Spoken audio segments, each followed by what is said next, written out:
Coming up, I'll tell you why one stat will define the Nets season and possibly land them a franchise-altering pick in next year's draft. All that and more after this.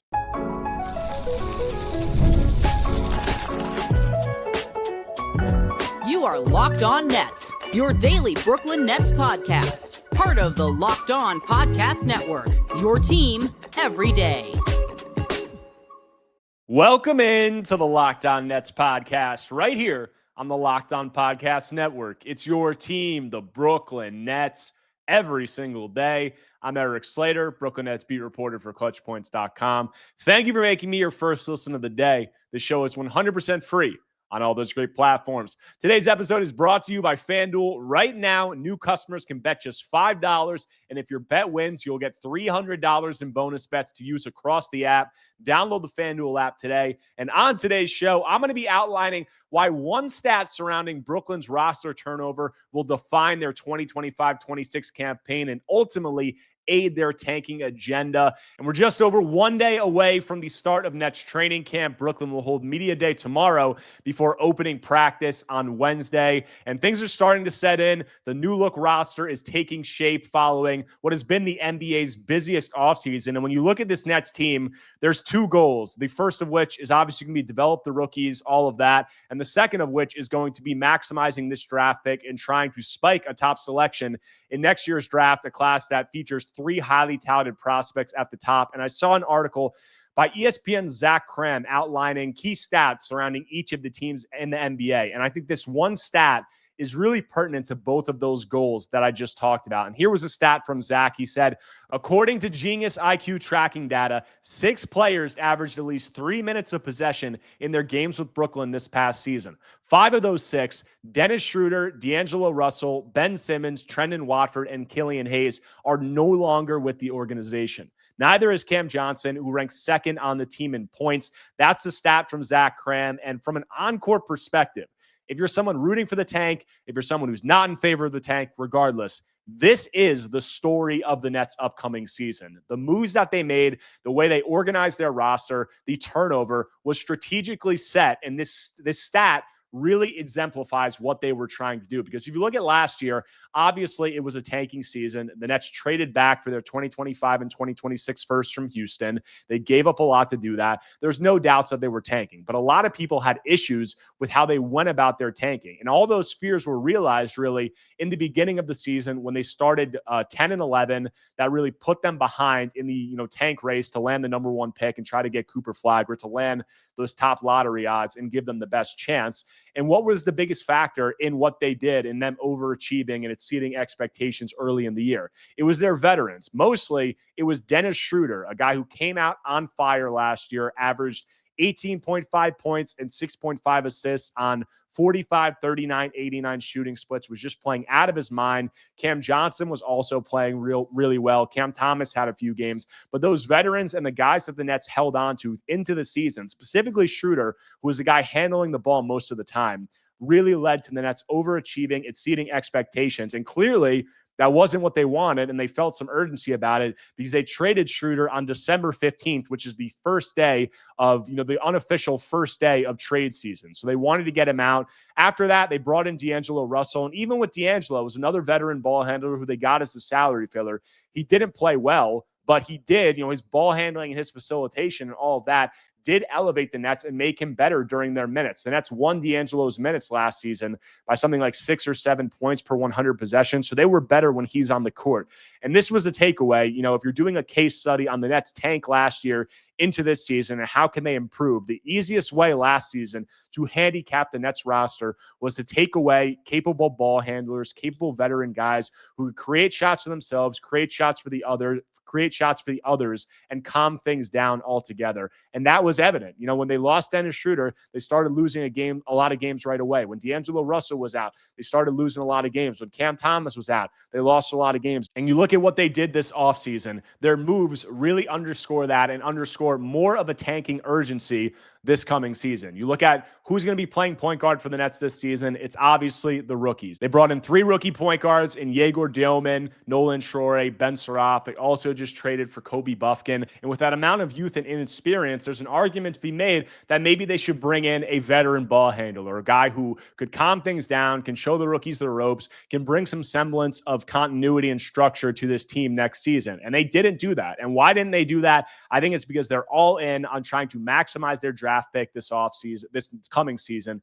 They don't want anything that can screw with it. And they're really just going to give the reins to these rookies and let them go. And that is something that if you're a Nets fan who was against, how they operated last season, you felt they didn't show enough urgency and do some things to maximize their draft pick. This is the start of them correcting that and doing that, in my opinion. You look at this. This is, as I said, the easiest way to ensure losses. You look at guys, rookie ball handlers, typically struggle out of the gate in a big way, especially when you're talking about young developmental prospects like a Yegor Dioman, Nolan Shore, Ben Saraf. I mean, these are guys who are 19 years old. Dioman, they played professionally, the international guys, but still, Dioman played 1 season at BYU. He had struggles last year, although he obviously had flashes of brilliance. Same thing with Nolan Shore with St. Quentin in France. Same thing with Ben Saraf with Ratio Far in Germany. These guys are just extremely raw, and it's going to take a good amount of time for them to get into the swing of things, with this Nets offense. So that naturally is going to lead to more losses, and that naturally is going to lead to the Nets hopefully being in the conversation for one of these top guys next year. And I spoke with Tyler Metcalf. I did a intro and preview of the 2026 draft class last week. Go check that out if you haven't seen that episode. But he said that he is higher on the top of this 2026 draft class than he was on the top of the 2025 class. Obviously, Cooper Flagg is probably the top guy. He said he'd be number 1 in this 2026 draft, probably. But beyond that, you have Darren Peterson, you have Cam Boozer, you had AJ DeBansta. He said all 3 of those guys would be ahead of Dylan Harper. So collectively, this new class coming in is more impressive at the top than 2025. And that's important because even if the Nets tank and they pull all of this off, they pull all of this off in the best way that they can and they get top 3 lottery odds, nothing is guaranteed that you're going to get the number 1 pick. But if the Nets can finish in, the top 3 of the draft lottery standings, you start getting to where your chances are, 40, above 50% of landing in that top 3. And I think with the roster, the way they've configured it, I think that they have a really good shot to do that. And that's because outside of these rookie guys that are going to be handling the ball, I don't even think there's a ton of secondary ball handling. So ultimately, I think that this team is going to be extremely short on shot creation, extremely short on ball handling, and all of that should lead to a lot of losses throughout the year. And ultimately, the team just acting with more urgency. And I do expect more in-season urgency because I feel like we've already seen more off-season urgency. But who else besides these rookie guys could step in and handle the ball? Who else could be trying to lead this Nets offense? I'll get into that. I'll also get into what to expect from the rookies when I continue Locked On Nets after a quick break. But before that, want to tell you about our friends over at Monarch Money. Guys, most people can't name all their financial accounts or even what they're worth, whether it's 401ks, properties, or investments. And when you don't have the full picture, you can end up leaving money on the table. That's why there's Monarch Money. It's an all-in-one personal finance tool that brings your entire financial life together in one clean, easy-to-use interface on your laptop or your phone. Guys, Monarch is built for people with busy lives. If you've ever put off organizing your finances, Monarch is for you. Monarch does the heavy lifting for you. You can link all your accounts in minutes, see clear data visuals, get smart categorization of your spending, and finally feel in control of your money without ever touching a spreadsheet. Guys, you ever think you were saving a certain amount and then realize you're coming up well short? Monarch can identify why. It helps you notice an inefficient investment allocation and discover forgotten 401ks from past jobs. It can help you maximize investments, increase your savings rate, and easily review finances with your partner and or financial advisor. It can help you keep a clear view of your financial health week to week and long-term. Guys, don't let financial opportunities slip through the cracks. Use code LOCKEDONNBA at monarchmoney.com in your browser for half off your first year. That's 50% off your first year at monarchmoney.com with code LOCKEDONNBA. Coming back from the break on today's Locked On Nets episode, talking about Brooklyn's roster construction and why I ultimately feel that they're better set up to tank this coming season than last season. And all of that is centered on their lack of ball handlers, lack of veteran proven ball handlers and shot creators. The Nets are obviously going to be running with the rookie point guard rotation of Nolan Traore, Yegor Dioman, Ben Saraf. They also have Kobe Buffkin who can fill that role. But outside of that, you ask, who are the guys who are going to step up as the lead ball handlers, lead shot creators, guys who can do things and really just be offensive engines for this Nets team? I think the obvious answer that everybody's going to allude to is Cam Thomas. And I spoke about this on my last episode with Lucas Kaplan talking about our Nets season superlatives. And Lucas said that Cam Thomas would be his preseason MVP pick for the Nets. And I disagreed. And I said that he wouldn't be my pick because I don't think he's going to be on the roster for that long. If he was going to be on the team for the whole season, he'd be my pick for MVP because his shot creation, his ball handling, all of those things that he can do are just so important for a Nets team that doesn't have it anywhere else on the roster. So I think out of the gate, you might see some of that from CT as you did last year. You'll see the shot creation and all those things. But as the year progresses, I think it's going to become more and more difficult, for the Nets and Cam Thomas to marry their goals together because ultimately their goals are kind of contrasting right now. It doesn't seem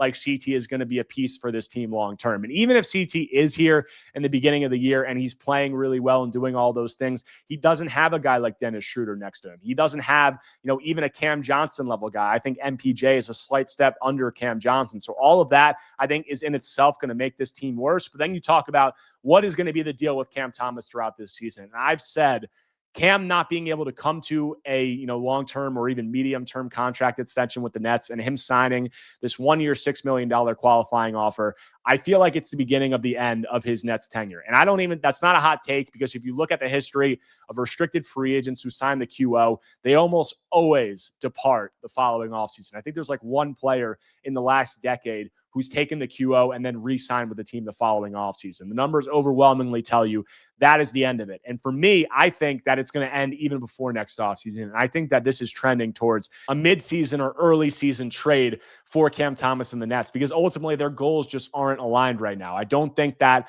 if the Nets felt that Cam Thomas is going to be a long-term piece, I've been through this, I think they would have given him the contract extension and they haven't done that. And I feel like Cam is going to be looking for somewhere that values him, where he can be featured in a role, a team that has incentive to play him.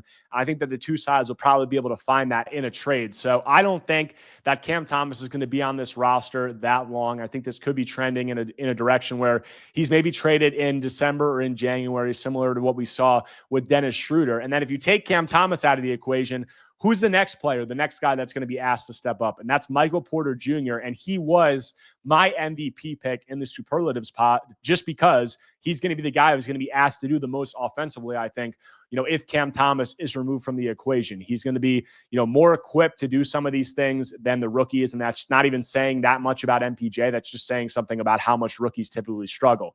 But I don't think, even if you bring MPJ into this situation, I think he's going to be extremely valuable to the Nets this coming season from an on-court, production standpoint, just because he's one of the best shooters in the NBA. He's going to provide an elite floor spacing option next to guys like Yegor Dioman and Nolan Traore and Ben Saraf. But he's going to have to do more outside of that. And Jordan Fernandez already told us this. He said that, MPJ is going to be asked to do things that he's never done before. Those were the words that Jordan Fernandez used.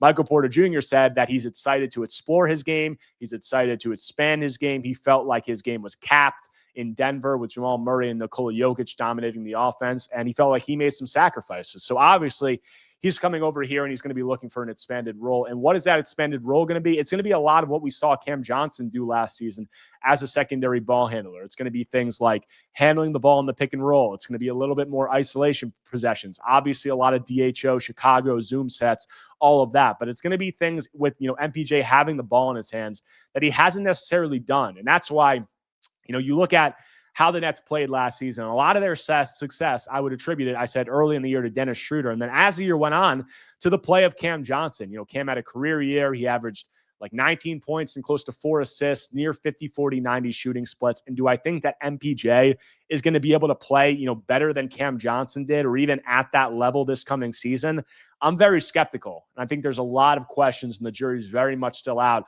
on whether MPJ can fill that role at the same level. Because you look at Cam Johnson, and last year he was playing, and he was really good, as a secondary ball handler. He was really good as a decision maker. He did some things in isolation, creating his own shot, getting to the rim, hitting mid-range shots. And MPJ, you look at his limitations to the beginning of his career in Denver. There are obviously ball handling limitations, and there are decision-making limitations. And I think both of those things are going to be a step behind what we saw from Cam Johnson. And if you look at, the way that the Nets operated last season and what Cam Johnson's numbers were, Cam averaged career high volume as a pick and roll ball handler and as an isolation guy. You look at MPJ was far lower volume in both of those things, and he was far lower efficiency. In 77 games last season, MPJ had 55 total possessions as a pick and roll ball handler. So that's less than one per game.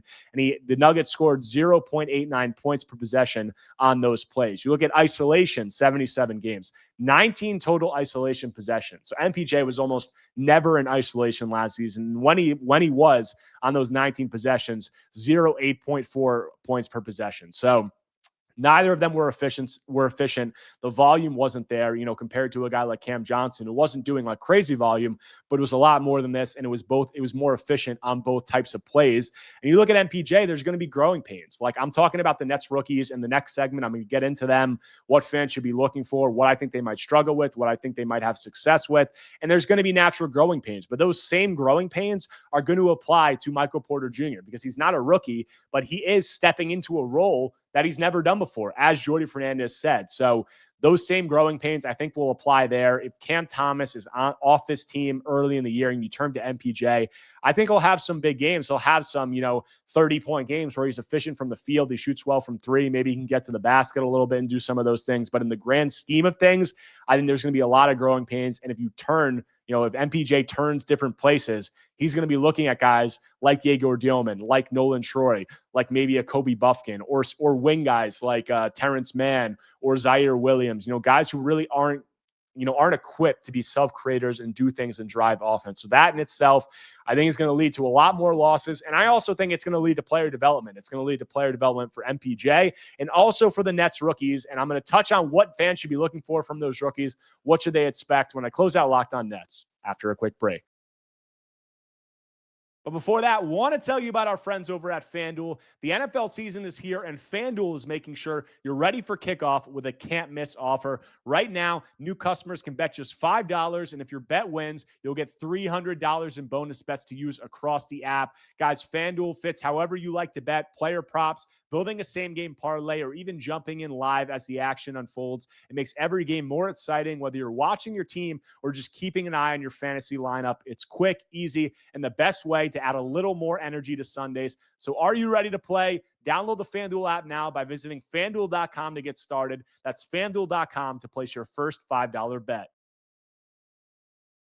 Coming back from the break, closing out today's Locked On Nets episode, talking about Brooklyn's new look roster, specifically Brooklyn's new look backcourt, and closing it out talking about what to expect from these rookies. I said you should expect them to struggle. All rookie point guards struggle, especially guys who are 19 years old and are just, haven't been playing at a professional level for that long, if at all. So I think that you're going to see growing pains and struggles, but I do think that there are things that you can look for from these rookies that I think will be encouraging. When you look at a guy like Yegor Dillman, why do I think that he's going to struggle? You look at the ball handling. He just last year, you listen to college coaches. I've talked to some college coaches. I've read things that other guys have written about the college coaches that faced Dillman last season. And the book was kind of out. You got to get up into him. You got to pressure him. He struggles as a ball handler. He struggles creating space and handling that pressure. And that's something that we saw at Summer League. I mean, Yegor took 27 shots. 23 of them were three-point attempts. So he really wasn't able to get downhill at all. I think that the Nets will put him in better positions to do that. I think there'll be more structure, better spacing. I think he'll be on the ball more and have more, separation created for him by screens and things along those lines. But that lack of ability to create separation and ability to handle pressure as a ball handler, naturally, I think that, that's obviously going to lead to some struggles. Beyond that, if Yegor does get downhill, I think you see him, he's a guy who's a lot, very slight frame, and he struggled to play through contact at college. That's only going to get more pronounced when you get to the NBA. You have guys who are grown men, and some have just, the top tier athletes, from size, athleticism, strength, explosiveness perspective in the world, that's going to be more difficult for Yegor. But still, you look at what Yegor does, you look at his ability as a passer, you're going to want to still see those things. You can still see flashes of passing. You can still see, does his court mapping, does his ability to read defensive coverage, does his ability to manipulate defenses as a passer with the ball in his hands, does all of that still play at the NBA level? Is he still able to do those things? Is he able to get downhill and not show fear, going to the basket, even if he's not able to play through contact? Is he willing to try? Is he willing to put his body on the line on some possessions? Those are things you could look for. The shooting, obviously, that's been a huge question about Yegor after his season last year. He shot in the high 20s, albeit on very high volume, but the percentage was not there from three. He came in summer league. He shot really well. He reportedly shot the cover off the ball in workouts leading up to the draft. Can he shoot at a high level? So all those things, there's going to be struggles by Yegor for those reasons, but there's still going to be markers that you're looking for. Same thing with a guy like Nolan Troy. And I think that Nolan's going to struggle out of the gate this year just because, he's a guy who is not undersized, like from a height perspective. He's 6'4", like 6'8" wingspan, really good length. But you look at a guy who's a point guard, a rookie coming in, not one of these 6'6", 6'7" guys. When you're that size, you have to play with so much craft. And you look at, Nolan, what's the best thing that he does? What's his greatest strength? It's the speed. It's the ability to play as a blaze in transition, his ability to get downhill in the half court and touch the paint. And when you do that, you're going to have to play with a lot of feel at his size, a lot of craft. And I'm just not sure that he's ready to do that yet. And that's not a knock. I mean, we saw him this time last year, was regarded as one of the top draft prospects. People thought that he was going to be a top 10 pick.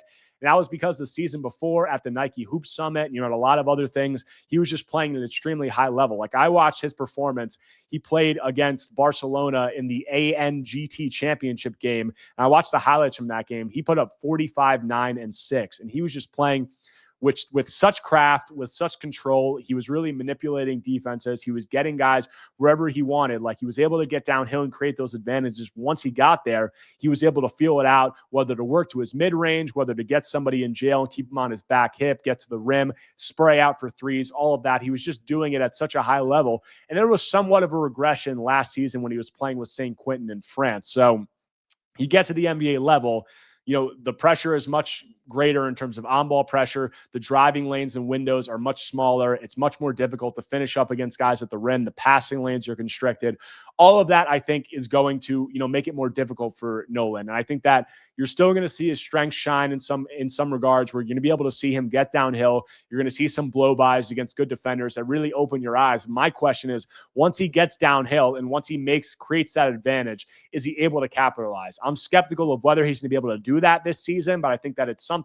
The advantage creation and being able to do that is the hardest part. Once you get there, I think it's something that you can develop over time with added reps. So we'll see if he can do it, but I do think that he's going to struggle out of the gate. And then another guy in Ben Saraf, a guy who is a ball handler and advantage creator, still a guy, though, who I think has some pretty glaring holes in his game that are going to need some time, to flesh out, whether it be the shooting. He's not a good shooter, has not been a good shooter at any point in his development so far, I should have said the same thing about Nolan Troy, has had some shooting flashes, but did not shoot well last season or at Summer League. And, Saraf, there haven't even really been too many shooting flashes. He's just not a good shooter. He is able to get downhill and create these advantages and do all these things, but he's pretty left-hand dominant. I'm not sure that, he's going to be able to create as many of these advantages if he's struggling with his outside shot the way he is. So he's going to have to improve in those regards. And I think that he's another guy where there's going to be growing pains. Kobe Buffkin, I think, will get some ball handling responsibilities. He's not a rookie, but he's not that far off. He's only played 27 games through his first 2 seasons, battled thumb and shoulder injuries with the Hawks. So another guy who can be an advantage creator, got downhill at a pretty high rate at Michigan and finished at a really efficient clip at the rim, shot in the mid-30s from 3 while he was there. But since then, he hasn't been able to get on the floor. When he has been on the floor, whether it's Summer League or in the G League or his brief NBA opportunities, the efficiency and the decision-making hasn't necessarily always been there. So can he tap into some of the things that he, has struggled with over the last 2 seasons, some of the things that he really had success with in Michigan? It's possible, but I wouldn't expect him to do it at a level where he's, elevating the Nets to wins that they shouldn't be getting. So for all those reasons, if you're somebody who's in favor of the tank this season, if you're somebody who has their eyes on 2026 draft prospects, the way that the Nets operated this offseason, I think is a positive in that regard. And I do think that it sets them up already for a more clean tank than what we saw last year. And it also thinks that it signals that there will be greater urgency throughout the year in how they operate. But that does it for this episode of Locked On Nets. Hope you guys enjoyed it, talking about that stat and everything having to do with the Nets backcourt roster turnover. If you guys do not already, make sure to subscribe to Locked On Nets on YouTube or wherever you get your podcasts, whether Apple Podcasts or Spotify. If you enjoy the content, take a second, smash that like button, leave a comment. Anything you can do to engage is much appreciated. But we got media day tomorrow. We got the first day of Nets practice after that. So I'll have coverage of all that and more when I'm back tomorrow talking more Brooklyn Nets basketball.